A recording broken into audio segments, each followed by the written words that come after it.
लेकर जहां बोरवेल में गिरी बच्ची की अस्पताल में मौत हो गई है। इस वक्त की बड़ी जानकारी, हमीदिया अस्पताल में इलाज के दौरान बच्ची ने दम तोड़ा है। कल करीब 30 फीट गहरे बोरवेल में बच्ची गिर गई थी, जिसके बाद करीब 10 घंटे तक रेस्क्यू चला। रेस्क्यू के बाद बच्ची को निकाला गया था, भोपाल के हमीदिया अस्पताल में भर्ती कराया गया इलाज के लिए। लेकिन जब इलाज चल रहा था, इलाज के दौरान बच्ची ने दम तोड़ दिया। आज सुबह करीब 6 बजे माही ने आखिरी सांस ली है।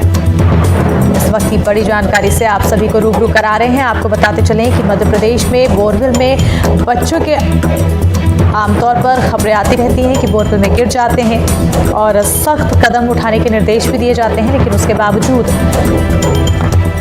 ये ऐसी खबरें, ऐसी दुखद खबरें आना बंद नहीं होती है।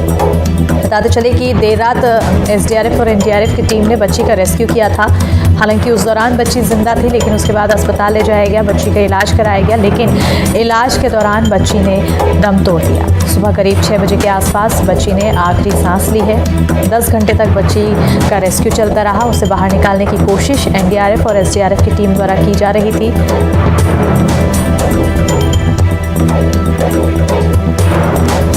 और 10 घंटे की कड़ी मशक्कत के बाद 30 फीट गहरे बोरवेल से बच्ची को बाहर भी निकाला गया, लेकिन इलाज के दौरान बच्ची ने दम तोड़ दिया। बोरवेल में गिरी बच्ची ने अस्पताल में तोड़ा दम। हमीदिया अस्पताल में इलाज के दौरान बच्ची ने दम तोड़ा है। 30 फीट गहरे बोरवेल में बच्ची गिरी थी, जिसके बाद से एसडीआरएफ, एनडीआरएफ की टीम मौके पर जुटी रही। रेस्क्यू किया जा रहा था। रेस्क्यू के बाद अस्पताल में भर्ती कराया गया और बच्ची ने अस्पताल में दम तोड़ा। राजगढ़ से बड़ी खबर, जहां 5 साल की मासूम बच्ची जिसका नाम माही था, जिंदगी की जंग हार गई। 30 फीट गहरे बोरवेल में गिर गई थी। उसके बाद लंबा रेस्क्यू किया गया। 10 घंटे तक रेस्क्यू ऑपरेशन चलता रहा। 10 घंटे के बाद जब बच्ची को निकाला गया, उसके बाद अस्पताल रेफर किया गया। अस्पताल में बच्ची ने दम तोड़ा है। सुबह करीब 6 बजे के आसपास बच्ची ने अपनी आखिरी सांसें ली है। लेकिन सवाल ये बनता है कि इस तरह से बोरवेल में बच्चों की गिरने की खबर कब रुकेगी? कि शाश्वत से लेकर तमाम ऐसे बच्चे हैं जो बोरवेल में गिरे। कुछ ने ज़िंदगी की जंग जीती, तो बहुत सारे बच्चों ने ज़िंदगी की जंग हारी। और ज़्यादा जानकारी के साथ हमारी सहयोगी अमृतांशी जोशी जुड़ चुकी हैं। सीधा रुख करेंगे हमारी सहयोगी की। और अमृतांशी, एक बार फिर एक बच्ची अपनी ज़िंदगी की जंग हार जाती है बोरवेल में गिरने की वजह से। प्रशासन यहाँ पर सख्त रवैया क्यों नहीं अपनाता है? सरकार के द्वारा दिए गए निर्देशों का पालन क्यों नहीं किया जाता है? बिल्कुल, देखिए कितने ही साल निकल गए, कितने ही महीने निकल गए, लेकिन बच्चों के बोरवेल में गिरने के हादसे रुक ही नहीं रहे हैं। हमेशा जब भी कोई भी बच्ची या बच्चा बोरवेल में गिरता है, मासूम बच्चों की जानें जाती हैं, तब प्रशासन दावा करने आता है कि अगली बार जो है ऐसा कुछ भी नहीं होगा, क्योंकि हम जो है अब कड़ी कार्रवाई जो भी बोरवेल खुली रखेंगे उन पर करेंगे। लेकिन देखिए, हर 2 से 3 महीनों में इस तरीके के मामले सामने आते हैं और छोटे छोटे मासूम बच्चों की जान जो है इसमें चली जाती है। कल ही एक मामला जो है वो राजगढ़ में सामने आया, जिसमें एक छोटी बच्ची माही नाम की बोरवेल में गिर गई। देखिए 5:30 बजे के करीब ये बच्ची बोरवेल में गिरी थी और काफी घंटों की मशक्कत के बाद, क्योंकि 30 से 35 फीट इस बोरवेल की गहराई बताई जा रही थी, काफी मशक्कत के बाद इस बच्ची को जो है बोरवेल से रात के 3:30 बजे के करीब निकाला गया। जिला चिकित्सालय में अगर हम बात करें, वहां पर प्राथमिक उपचार के बाद इसको भोपाल रेफर किया गया, जहां पर जो है डॉक्टर्स ने जवाब दे दिया है कि गले में सूजन की वजह से और सांस लेने में तकलीफ की वजह से छोटी बच्ची की मौत हो गई। सुबह भोपाल में बच्ची ने जो है हमीदिया अस्पताल में दम तोड़ दिया और सीएमएचओ जो थे उन्होंने साफ तौर पर कहा कि गले में सूजन और सांस की वजह से परेशानी हुई है। देखिए, कहीं ना कहीं प्रशासन पर दोबारा से सवाल खड़ा होता है कि क्या जो है बार बार बच्चे बोरवेल में गिरते हैं तो ये क्या जांच करवाने नहीं जाते हैं, चेकिंग क्यों नहीं करते हैं, और बार बार इस तरह की घटनाएं सामने क्यों आती हैं? क्योंकि हर 2 से 3 महीने में बोरवेल में गिरने से बच्चों की जान जाना जो है बार बार ये सवाल पैदा करता है कि प्रशासन कहीं ना कहीं इसको लेकर ढिलाई बरत रहा है, इसलिए लगातार बच्चों की जान जा रही है। जी बिल्कुल, लेकिन अब एक बड़ा सवाल यहाँ पर यह बनता है कि आखिर अब प्रशासन यहाँ पर क्या कार्रवाई करने वाला है, क्योंकि बोरवेल ऐसे खुला छोड़ा गया और आसपास कोई किसी तरह की चेतावनी भी नहीं।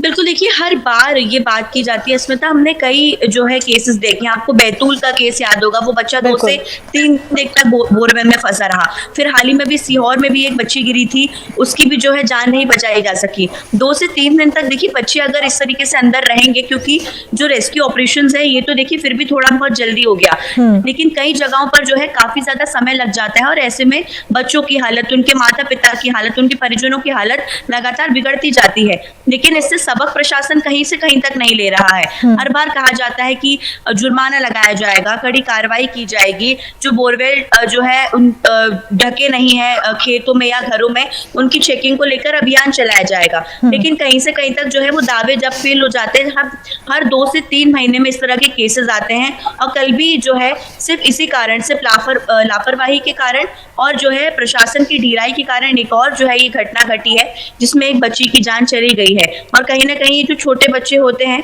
ये तो खेलते देखिए भले ही गिर जाते हों, लेकिन ना तो जो है जनता इसमें जो है हम कह सकते हैं कि समझदारी के साथ काम लेती है, और प्रशासन को भी देखिए कहीं ना कहीं अब कड़ी कार्रवाई करने की जरूरत है। क्योंकि पिछले 1 साल में जिस तरीके से बोरवेल में गिरने के केसेस लगातार बढ़े हैं, कहीं ना कहीं ये बताता है कि ढिलाई तो बढ़ती जा रही है। बिल्कुल ढिलाई बढ़ती जा रही है अमृतांशी, लेकिन जब जब ये बोरवेल में बच्चों की गिरने की खबर आती है तब कोर्ट द्वारा दिए गए जो आदेश है वो याद कराया जाता है, ताकि लोग अपने जहन में गांठ बांध ले, प्रशासन उन बातों पर ध्यान दे दे, लेकिन उस पर कभी भी ध्यान नहीं दिया जाता। मैं चाहूंगी कि कोर्ट के क्या आदेश है बोरवेल को लेकर, एक बार वो भी हम अपने दर्शकों को बताएं। बिल्कुल देखिए, अगर हम बात करें तो लगातार जो है ये मामले सामने आते हैं, और जब ये मामले कहीं ऊपरी जगहों पर पहुंचते हैं तो जाहिर सी बात है बच्चों की सुरक्षा को लेकर, या फिर अगर हम बात करें अन्य चीज़ों को लेकर जो है खासतौर से आदेश दिए जाते हैं कि बच्चों के जो बोरवेल में गिरने की घटनाएं हैं उन पर जो है सख्ती से निगरानी रखी जाए। अब देखिए, कल जब बच्ची गिर गई थी, मैं आपको कल ही की घटना बता रही हूँ, वो बच्ची 5:30 बजे के करीब वहां पर गिरी थी बोरवेल के अंदर, लेकिन मदद कितने बजे पहुंची? 7 से 8 बजे के बीच में। कोई भी टीम वहां पर नहीं पहुंची थी। पुलिस अधीक्षक भी और बाद में जो तमाम पुलिस अधिकारी थे वो भी काफी देरी से वहां के लिए रवाना हुए। यानी कि साफ बात है कि बच्ची गिर चुकी थी, किसी को जानकारी नहीं थी, इतनी बड़ी घटना हो चुकी थी और मदद काफी देर से पहुंचाई गई। अगर मदद शायद थोड़ी पहले पहुंचा दी जाती तो शायद बच्ची की जान बच जाती, लेकिन जिस तरीके से देरी से वहां पर जो है पूरा अमला पहुंचा, इसी कारण बच्ची की जान भी नहीं बच सकी। तो देखिए, कहीं ना कहीं यही सब चीजें हैं जो अब ध्यान में रखने की काफी ज्यादा जरूरत है। मदद ठीक से नहीं पहुंचाई गई। जब यहाँ से सीएम हाउस से सीएम शिवराज ने खुद संज्ञान लिया, तब वहां से आदेशित किया गया, तभी एनडीआरएफ, एसडीआरएफ और जो तमाम पुलिस अधिकारी की जो टीम थी वो वहां पर पहुंची। तो कहीं ना कहीं देखिए, जब बड़े नेताओं ने संज्ञान लिया तब जाकर वहां पर जो है बच्ची के लिए मदद पहुंची, वरना उसकी पहले जो है घर वाले अकेले जो है जितनी जानकारी मेरी है उसके हिसाब से परेशान हो रहे थे। तो कहीं ना कहीं देखिए, ये चीजें जो है काफी ज्यादा देखने की जरूरत है, समझने की जरूरत है कि आखिर ऐसे हादसे हो क्यों रहे हैं, किन वजहों से ये हादसे हो रहे हैं। बार बार चेतावनी देने के बाद भी जो है खासतौर से लोग अपने बोरवेल क्यों नहीं ढक रहे हैं, और जब तक लोग जो है समझदारी से काम नहीं लेंगे, प्रशासन सख्ती नहीं करेगा, तब तक इसी तरह की घटनाएं होती रहेंगी। प्रशासन की सख्ती जरूरी है और सरकार की भी सख्ती यहाँ पर जरूरी होती हुई अब दिखाई देती है, और इसी के तहत अब आगे क्या कार्रवाई होगी इस पर नजर बनी रहिएगा अमृतांशी, आगे भी खबरों की अपडेट्स लेते रहेंगे। और अब बढ़ेंगे खबरों में आगे, जहां कमलनाथ के गढ़ छिंदवाड़ा में विजय हासिल करने के लिए मुख्यमंत्री शिवराज सिंह चौहान रणनीति बनाएंगे। छिंदवाड़ा में आज बीजेपी के कार्यकर्ताओं की बैठक करेंगे। छिंदवाड़ा जिले की हारी हुई सभी सीटों पर हार की समीक्षा